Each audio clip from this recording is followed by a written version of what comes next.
इस वनभोज में आज के मुख्य अतिथि डुमरी के सीओ साहब, हमारे अग्रज भूतपूर्व डीएसपी साहब, डुमरी के भूतपूर्व मुखिया और विभिन्न पंचायत के वर्तमान मुखियागण, सम्मानित सदस्यगण, शिक्षकगण जो हमारे साथ इस वनभोज में आए हैं, माताएं, बहनें और नन्हे मुन्ने बच्चे, मैं सबको जय भीम, जय बिरसा, नमो बुद्धाय, नमस्कार, जोहार करता हूं सबों को।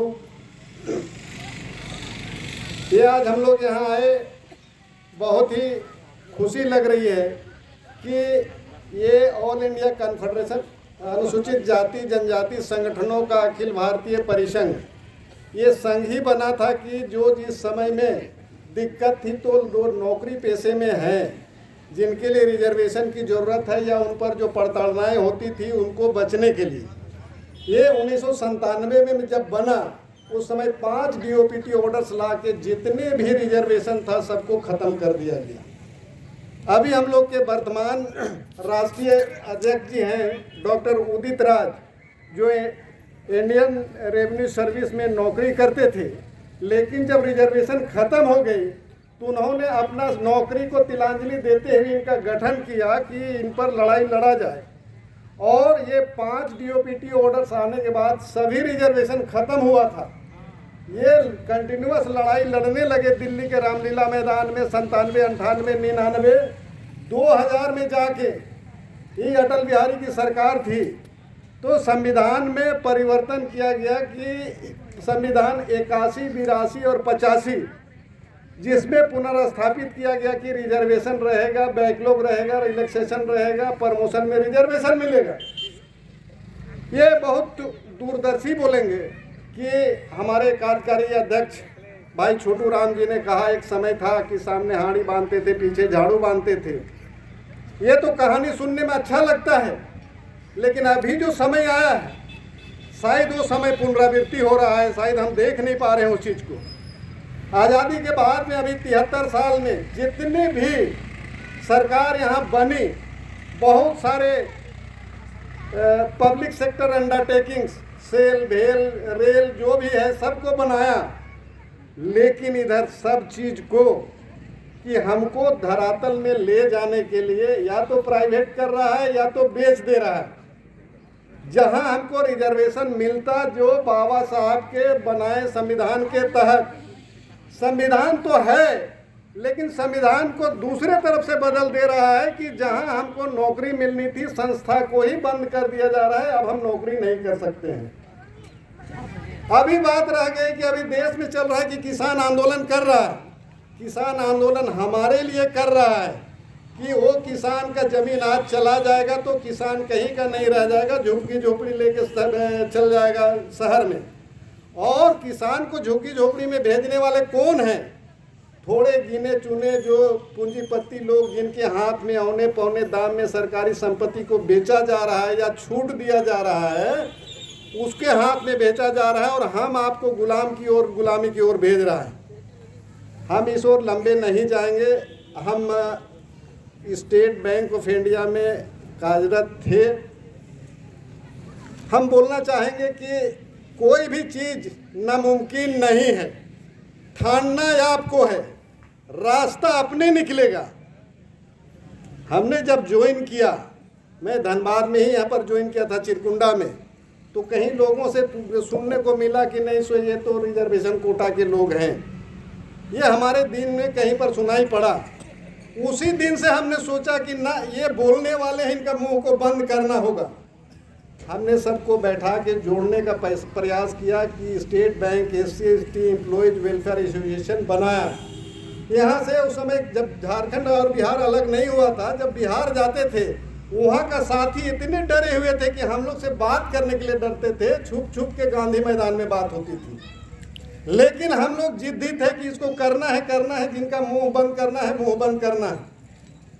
और आज के दिन में मैं 2017 में सीनियर सिटीजन हो गया, लेकिन ये जो हमने पेड़ रोपा था आज पूरे देश में चला गया और स्टेट बैंक परिवार में, इतना ही नहीं सभी बैंक में, कि हर एक मैनेजमेंट 3 महीना में एक बार एक टेबल में बैठता है, ST/SC वेलफेयर एसोसिएशन के लोग, एक तरफ मैनेजमेंट के लोग, क्या दिक्कत है उसी जगह बात करके उसको निपटारा किया जाता है। अभी मैं ये परिसंघ में 97 में जिस समय डॉक्टर उदित राज लड़ रहे थे तो झारखंड में उनको मैं स्टेट बैंक परिवार की ओर से 97 में यहाँ लाया था और उसी समय यहाँ समिति भी गठन हुई। लेकिन मेरे पास बहुत सारे संस्थाएं थी जो राज लेवल पर हम डील करते थे या उससे ऊपर में, तो हम बोले कि हमसे नहीं होगा, दूसरे साथियों को कॉन्फेडरेशन का कार्यभार दिए और वो लोग चलाते जिस तरह से आ रहे थे। लेकिन सोच में जुनून लड़ने की नहीं होती है तो सफलता नहीं मिलती है। मैं अभी आराम करने का समय मेरा था, लेकिन माननीय राष्ट्रीय अध्यक्ष ने इतनी बड़ी मुझे दायित्व दी कि 1 सितंबर 2020 को कि झारखंड राज्य ही नहीं एक मिसाल कायम करना है देश में, आपके पास में ये ऑर्गेनाइजिंग कैपेसिटी है उसको आप दिखलाइए। और मुझे यहाँ का प्रदेश अध्यक्ष बनाया। प्रदेश अध्यक्ष जैसे मैंने बनाए हैं तो एक तो संस्था चलती है अलग बात, एक हमारे पास जो कुठाराघात हो रहा है, जो वार हो रहा है, उससे कैसे रोका जाए। हमारे साथ माननीय CO साहब यहाँ पर हैं। मैंने जैसे 1 तारीख को हुआ मैंने देखा कि वहाँ पर रिम्स जो है सबसे बड़ा अस्पताल, वहाँ 362 A ग्रेड नर्स का बहाली होना था और उसमें से SC ST OBC और अनरिजर्व सामान्य वर्ग, उसमें से SC ST के लिए दिया 0 वैकेंसी। 362 में आदिवासी को एक भी वैकेंसी नहीं मिलेगा। तब तक मेरे पास पेड़ आ चुका था, मैंने वहाँ लिख के दिया कि ये 362 में आदिवासी का रिजर्वेशन 108 पोस्ट का बनता है। मैंने डायरेक्ट रिम्स से मिला, हेल्थ मिनिस्टर से मिला कि आपके यहाँ जो यहाँ रोस्टर रजिस्टर मेंटेन नहीं हुआ है गलत है और हम दिए हैं ये सही है, इसी बेसिस पर आप करिए।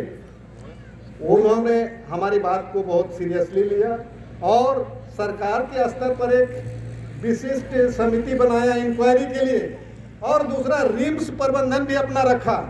और उन्होंने जब चेक किया तो मैं सही हूँ, मैनेजमेंट पक्ष गलत है और अभी उन्होंने 91 सीट देने के लिए तैयार हुआ। 17 सीट के लिए माफ़ी मांगा कि नहीं सो इसको हमारी कोशिश में जाना था, इसने दे दी। अभी आ रही है, सर लोग को अभी फायदा होगा कि हमने देखा RTI वगैरह बहुत सारे डाले कि झारखंड गवर्नमेंट में जो प्रमोशन की नीति है, हमारे जो भी अधिकारी रिजर्व श्रेणी में आते हैं उसको रिजर्व श्रेणी में प्रमोशन देना है। कितना आपको टैलेंट है नहीं देंगे। हमने ये बात उठाया राज्यपाल से, मुख्यमंत्री से, चीफ सेक्रेटरी से, प्रिंसिपल सेक्रेटरी से, चिट्ठी पत्री हुई। मैंने देखा कि मेरी औकात शायद अभी नया नया हुआ है, सितंबर में आए हैं, उतनी औकात नहीं है। मैंने एक MLA को पकड़ा और एक MLA को पकड़ने के बाद 14 MLA को एक दिन नहीं 2 दिन बैठाया कि हमारे अधिकारी जो हैं काम कर रहे हैं उनको जस्टिस मिलना चाहिए, उनको प्रमोशन में रिजर्वेशन मिलना चाहिए। और 23 दिसंबर शाम को हम लोगों ने जो भी MLA हैं और कर्मचारी लोग हैं उनके साथ परिसंघ बैठा वहाँ। 24 तारीख को मुख्यमंत्री ने अनाउंस किया कि अभी कोई भी प्रमोशन एक्सरसाइज नहीं होगा जब तक कि विशेष समिति अपना रिपोर्ट नहीं सबमिट करेगा। तो अब रह गई बात कि आपको प्रमोशन मिलेगा, आपके सर जल्दी IAS बनेंगे। ये बहुत बड़ी उपलब्धि एक परिसंघ की हुई है। इतना ही नहीं, अभी जो समय परिवर्तन होता है तो हमको भी बदलना चाहिए। अभी हम लोग बच्चा लोग से सीखते हैं कि ये फेसबुक में और ट्विटर में कैसे जाएंगे। मेरे बच्चे लोग, नाती लोग सिखाते हैं कि इसको इस तरह करिए, तो सीखने में कोई कोताही नहीं है। अभी हमने जस्ट देखा कि नौकरी हमको मिलनी चाहिए, लेकिन अनुबंध पर जो भी अधिकारी बाहर से आए हैं, जो कंप्यूटर वगैरह जानते हैं, टेक्निकल हैंड जानते हैं, जो भी रिजर्वेशन का रोस्टर रजिस्टर को दरकिनार करके अपना आदमी को भर दिए हैं। अभी सुप्रीम कोर्ट भी अपना आदेश दिया था कि जिनका 10 साल अनुबंध पर हो गया उसको रेगुलराइज कर देंगे। और झारखंड सरकार ने उच्च स्तरीय समिति बनाया है, ये विकास आयुक्त के खंडेलवाल के अध्यक्षता में। मैंने उनसे मिल के कहा कि सर आपने जो बना रहे हैं रेगुलराइज करने के लिए, हर एक डिपार्टमेंट से आप लिस्ट मांग रही हैं तो अति उत्तम है। हमारी एक प्रार्थना है कि उसके साथ में एक भी मंगाइए, आपकी रोस्टर रजिस्टर क्या बना हुआ है वहाँ उनको भी साथ में बनाइए कि सभी को बराबर बराबर जो रिजर्व कोटा में या समान कोटा में उनको जगह मिले। और वो भी अभी लंबित पड़ गई है कि ये कॉन्फेडरेशन ने बात उठाया है, ये बात तो सही है, इसको कैसे करेंगे। इतना ही नहीं, एक तरफ अनुबंध को रेगुलराइज करना चाहता है, दूसरी तरफ अनुबंध में भी रखना चाहता है। यहाँ आप लोग नाम भी नहीं सुने होंगे कि रक्षा शक्ति विश्वविद्यालय यहाँ खुला है, वहाँ वॉक इन इंटरव्यू करके वहाँ अपॉइंटमेंट करने की बात आई, कॉन्फेडरेशन वहाँ भी ओपोजिशन किया है। बिरसा एग्रीकल्चर यूनिवर्सिटी, वहाँ पर 15 अक्टूबर को वैकेंसी निकालता है कि 62 सहायक प्रोफेसर का बहाली होगा, जिसका इंटरव्यू 20 और 21 अक्टूबर को होगा। 2 दिन में तो 62 आदमी का सर्टिफिकेट भी आप चेक नहीं कर सकते हैं, कैसे आप बहाली कर रहे हैं। हमने राज्यपाल को बोला, राज्यपाल महामहिम राज्यपाल महोदया को, आप राज्यपाल चांसलर हैं, इस चीज़ को आप रोकिए, देखिए, इसको जानिए। लेकिन वहाँ पर एक षड्यंत्र के तहत सब जगह प्रशासन फंसा के रख दिया है कि आपका जेपीएससी जो है 20 साल में 6ठा जेपीएससी हो रहा है और जेपीएससी ही बहाली करेगा प्रोफेसर को, और वो प्रोफेसर को बहाली नहीं कर रहा है, जिस कारण के हर एक कॉलेज में हालत खराब है कि टीचर जितना रिटायर करके अनुबंध पर आ रहे हैं 600 रुपया क्लास के हिसाब से। तो जो देश को समृद्ध करना है तो नागरिक को समृद्ध करना होगा। नागरिक तब समृद्ध होगा जो उचित शिक्षा मिलेगा। तो उचित शिक्षा का ही हम लोग को चरमराया हुआ है। मैं आज यहाँ मैंने अपने को कमी महसूस कर रहा हूँ, यहाँ के माननीय विधायक जगन्नाथ महतो जी, जो हम लोगों ने आवाज़ उठाया था कि यहाँ 14,000 स्कूल को पिछले सरकार ने बंद कर दिया। एक्चुअली 14,000 तो नहीं हुआ, 9,000 को बंद कर दिया और अंडर कंसिडरेशन अभी रखा है 5,000 को। इन्होंने पदभार संभालते हुए माननीय जगन्नाथ महतो ने कहा कि जितना स्कूल बंद हुआ है सब स्कूल को खोलेंगे। लेकिन दुर्भाग्य की बात है, संक्रमण, विश्व से संक्रमण का वो शिकार हो गए, लंबे दिन से बीमार थे, आप स्वस्थ होके आ रहे हैं तो स्वस्थ विचार आएगी। तो कहने के लिए बहुत सारे हैं।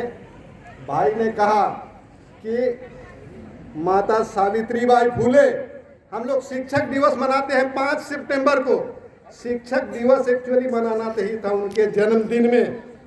वो जब शादी हो गई थी, अनपढ़ थी, हस्बैंड पढ़े हुए थे, लेकिन उनसे प्रेरणा लेके उन्होंने देखी कि मैं भी पढ़ूंगी। और वो पढ़ने के बाद भारत देश में जितना है बैकवर्ड फॉरवर्ड और जो भी हिंदू मुस्लिम बोलते हैं, वो पहला एक शिक्षक बनी और नारी शिक्षा, नारी चेतना लाई। तो उम्र कहीं किसी के लिए बैरियर नहीं रखता है, उम्र कोई माने नहीं रखता है। सीखना पढ़ना चाहिए और लगन होनी चाहिए तो आपको मिलेगा। मेरा एक ही संदेश आप लोगों को है कि हम लोग यहाँ पर बैठे हैं, आज बनभोज में आए हैं। बनभोज में आए हैं, हम लोग का कोई जाति सब जाति नहीं है, हम लोग मनुष्य जाति के यहाँ हैं। और हम लोग का एक ही धर्म है, मनुष्य धर्म। ऊपर वाला बराबर भेजा है, लेकिन अपने हिसाब से हमको आप बांट दिए हैं, आप अपना काम लेने के लिए। तो वो जो दूरी है और अलग अलग रहेंगे तो हमको ऐसे ही लोग रखेगा। हम अपनी उदाहरण इसलिए दिए कि यही चीज़ को उसने बनाया और इतना दूर में गया और आज ये हो रहा है। हर आदमी अगर यहाँ सोच के जाते हैं कि हमको अगर उस सही काम करना है तो उस सही काम में चलेंगे, अगर उस सही काम में चलिएगा आपको सफलता मिलेगी और बहुत बढ़िया मिलेगी। मैं कल्पना भी नहीं किया था मुझे प्रदेश अध्यक्ष बनाएंगे, लेकिन प्रदेश अध्यक्ष बनने के बाद जो भी सरकार के पास लकुनाएं हैं, केवल रिजर्वेशन के लिए ही नहीं, सीओ साहब जमीन से रिलेटेड यहाँ बैठे हुए हैं। मैंने 2017 में सीएनटी एक्ट, एसपीटी एक्ट के लड़ाई हो रही थी अमेंडमेंट के लिए, पहला पंथली में हमने लड़ाई किया जो जीत हो गई। अभी भी जा रही है उसमें कि क्या हो रहा है यहाँ पर। अभी जस्ट आई थी झारखंड लैंड में मोटेशन बिल जो कैबिनेट से पास हो गया था, जिसमें साहब लोग को कोई इसको सजा नहीं होता, ना कोर्ट में भी नहीं कर सकते।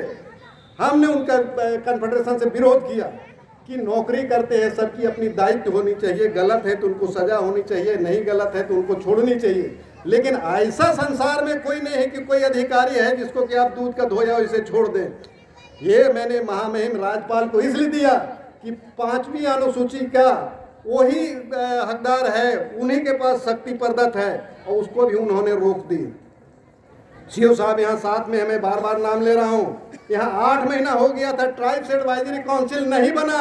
यहाँ पर 24 जिला में 13 जिला ट्राइब्स शेड्यूल 5th एरिया में आता है, 11 जिला बाहर में आती है। जो भी कानून बनेगा ट्राइबल से रिलेटेड ट्राइब्स एडवाइजरी काउंसिल से जाना चाहिए, वो नहीं बना था। राज्यपाल महामहिम राज्यपाल को मैंने लिखा इसी के पेट में, वो उनको आदेश दिया कि ये झारखंड अनुसूचित जाति जनजाति संगठनों के अखिल भारतीय परिसंघ के प्रदेश अध्यक्ष एले मुराव के आवेदन के अनुसार इसको यथाशीघ्र गठन किया जाए। गठन के लिए चला गया, लेकिन 2 आदमी का नाम हिच में आया, अभी तक नहीं हो पाया है। मैं लंबी बातें आप लोगों से नहीं कहूँगा। माताएं बहनें, बच्चे, बुजुर्ग, साथीगण, पढ़े लिखे जो हैं वो साथीगण, आप एकजुट होइए और अपने अधिकार को रखिए। हम गलत नहीं मांगेंगे, बाबा साहब का संवैधानिक रूप से जो दिया गया है उसी को लेने के लिए हम लोग ताकत के साथ हुजूम में जाएंगे। यहाँ बहुत सारे संगठन बनी है, बहुत सारे संगठन काम कर रहा है, राज्य में, जिला में, सब जगह। लेकिन जिला में, गली में इधर उधर काम करके नहीं करे।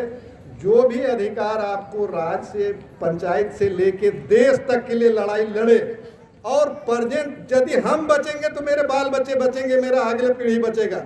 यदि अभी नौकरी खत्म हो जाती है या हम खत्म हो जाते हैं तो फिर कल की कल्पना नहीं होती है। तो ये अनुसूचित जाति जनजाति संगठनों का अखिल भारतीय परिसंघ जो है, आज भी जिएंगे, कल भी जिएंगे और बराबर होके जिएंगे। बाबा साहब ने कहा था कि शिक्षित बनो, संगठित हो, संघर्ष करो, वो समय बोले थे। लेकिन मैं इनको इस रूप में व्याख्या करना चाहता हूँ आपके सामने में कि शिक्षित बनो, क्यों? ज्ञान के लिए। संगठित क्यों हो? उत्थान के लिए। और संघर्ष क्यों करो? स्वाभिमान के लिए। यदि स्वाभिमान मर गया तो जीवन जीने से कोई मतलब नहीं है, इसलिए स्वाभिमान के साथ हम जिए। तो आज हम लोग वनभोज में आए हैं, बोलने के लिए तो बहुत मन करता है, मैं नहीं बोलूं। सबसे करबद्ध प्रार्थना है, हाथ जोड़ के मेरी विनती है कि कोशिश करिए, जो चीज़ सही है तहे दिल से उसको मदद करिए। अगर कुछ भी करे तो अगर अच्छाई है तो आपके सामने आएगी। अगर शुरू ही उनको कंफ्यूजन करते हैं, डाउट करते हैं और काम उनको नहीं बढ़ने देते हैं, ना उनका होगा, ना मेरा होगा, ना तेरा होगा। तो जब काम बढ़िया हो रही है तो उस काम को हम लोग आगे करें। मेरे हाथ में बागडोर आने के बाद अभी हर एक जिला कमेटी बनना शुरू हो गया। जिला कमेटी बनने से जिस तरह जागरूक साथी आ रहे हैं, चतरा और हजारीबाग में ऊपर क्या कहते हैं, ब्लॉक कमेटी भी बनाना शुरू कर दिया। हम बोले कि इतनी स्पीड नहीं चलिए, हमको जिला कमेटी कंप्लीट करने दीजिए। बोला नहीं, आप जिला कमेटी बनाइए, हम बनाएंगे ब्लॉक कमेटी। वो तत्परता से लग गए हैं। तो जहाँ यूनाइट होइएगा तो कोई ऐसा चीज़ नहीं है नहीं मिलने का। ऊपर वाला जो चीज़ दिया है उसको तो नहीं बोल सकते हैं, लेकिन बाकी मानव निर्मित है, आदमी ने बनाया है। नियम कानून, कोर्ट कचहरी, क्या होगा नहीं होगा, वो सब हम लोग हासिल कर सकते हैं एकजुट होकर, एक साथ रह के। मैं ज़्यादा नहीं बोलूँगा, इन्हीं शब्दों के साथ में आप लोग सब्र से हमको सुने। और भाई यहाँ भुवनेश्वर जी, सुरेश जी, क्या जगदीश जी, मैं इनको धन्यवाद नहीं दिया कि इतनी बड़ी प्रोग्राम इन्होंने अरेंज किया है। इनको लास्ट में मैंने धन्यवाद इनको करूँगा, यही बोल के रखे हुए थे। तो इनकी बहुत बड़ी योगदान, इनके साथ जो साथी यहाँ प्रोग्राम किए हैं बहुत सराहनीय है। और इसी तरह से बढ़ चढ़ के सामाजिक सेवा करिए। मैं जब बैंक में था, मैं State Bank officers association Jharkhand Pradesh का भी जनरल सेक्रेटरी था। ऑल बैंक्स जो काम कर रहा था उसका भी अध्यक्ष था 6 साल के लिए। मेरे पास में ऑल ओवर इंडिया में अगर कोई भी कभी होती थी इस तरह से बातें, तो उनको यहीं रह के उनको मदद मिलती थी। तो हम लोग अगर एकजुट हो जाएंगे तो जिनको जहाँ जरूरत होगा हम लोग एक दूसरे को मदद करने में सक्षम हो जाएंगे। इन्हीं शब्दों के साथ मैं अपने शब्द को विराम देता हूँ। धन्यवाद, बहुत बहुत आभार।